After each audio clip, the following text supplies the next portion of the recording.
Junior instructor পদে craft ইন্সট্রাক্টরদের অবৈধ পদোন্নতির রায় হাইকোর্ট থেকে বাতিল ও ডিপ্লোমা ইঞ্জিনিয়ারিং কোর্সে যে কোনো বয়সে ভর্তির সুযোগ বাতিল সহ ৬ দফা দাবিতে তেজগাঁও ৭ রাস্তা অবরোধ করেছেন ঢাকা পলিটেকনিক ইনস্টিটিউট সহ কয়েকটি পলিটেকনিক ইনস্টিটিউটের শিক্ষার্থীরা। সেখান থেকে সর্বশেষ পরিস্থিতি জানাতে সরাসরি যুক্ত হচ্ছেন সহকর্মী স্বপন আহমেদ। স্বপন, তেজগাঁওর বর্তমান অবস্থায় কি দেখছেন? শিক্ষার্থীরা এখনো আছেন কেন এবং তাদের ৬ দফা দাবিগুলো কি?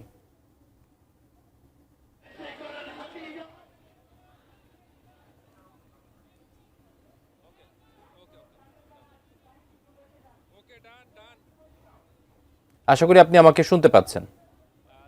স্বপন, আপনি ইতিমধ্যেই জেনেছেন যে ঢাকা পলিটেকনিক ইনস্টিটিউশন সহ রাজধানীর ভেতরে যে পলিটেকনিক ইনস্টিটিউশনগুলো তাদের শিক্ষার্থীরা তারা ৬টি দাবি নিয়ে আসলে আজকে এই ৭ রাস্তা তেজগাঁর যে ৭ রাস্তা রয়েছে সেখানে অবরোধ কর্মসূচি পালন করছে। ইতিমধ্যেই শিক্ষার্থীরা এই অবরোধের কারণে কিন্তু আমরা দেখেছি যে আশেপাশের সড়কগুলোতে যান চলাচল একেবারেই বন্ধ হয়ে গেছে, অর্থাৎ এই ৭ রাস্তা দিয়ে আসলে কোনো ধরনের কোনো যানবাহন চলাচল করছে না।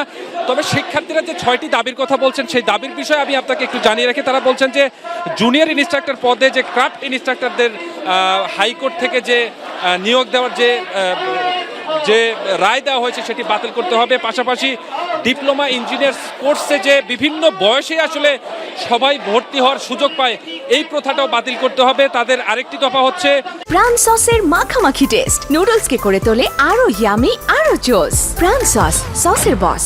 তাদের ১০ম গ্রেডে যে তাদের জন্য যে বরাদ্দকৃত ১০ম গ্রেড রয়েছে সেই গ্রেডে আসলে স্বায়ত্তশাসিত প্রতিষ্ঠান থেকে সরকারি প্রতিষ্ঠান এবং বিভিন্ন প্রতিষ্ঠানে অন্যান্য শাখা থেকে যে নিয়োগ দেওয়া হয় সেটি বাতিল করতে হবে। এছাড়াও তারা বলছেন যে কারিগরি শিক্ষা বোর্ডে আসলে ঊর্ধ্বতন কর্তৃপক্ষ অর্থাৎ পরিচালক থেকে চেয়ারম্যান থেকে শুরু করে যারা ঊর্ধ্বতন রয়েছেন তাদেরকে আসলে কারিগরি শিক্ষা বোর্ড থেকেই নিয়োগ দেওয়া হোক এমন দাবি তারা করছেন। এই ৪টি দাবি সহ আরও ২টি দাবির কথা তারা উল্লেখ করছেন।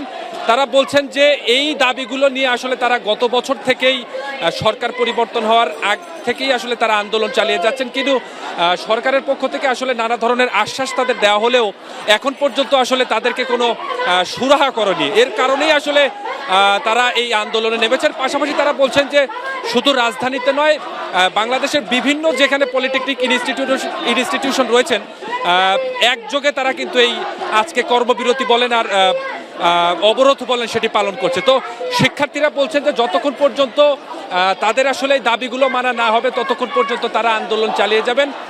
পাশাপাশি আমরা আইন শৃঙ্খলা রক্ষাকারী বাহিনীও আসলে প্রতিটা সড়কের আশেপাশে দেখতে পাচ্ছি যে তারাও আসলে নীরব ভূমিকায় পালন করছেন। তো শিক্ষার্থীদের যে দাবি তারা বলছেন যে এই যৌক্তিক দাবিগুলো যতক্ষণ পর্যন্ত মানা না হবে ততক্ষণ পর্যন্ত তারা আসলে এই রাস্তা ছাড়বেন না। তারপরেও কিছুক্ষণ পর আনুষ্ঠানিকভাবে তারা একটি সংবাদ ব্রিফিং করবেন। ব্রিফিং এর পরেই হয়তো আমরা আরো বিস্তারিত আপনাদেরকে জানাতে পারবো। আকাশ।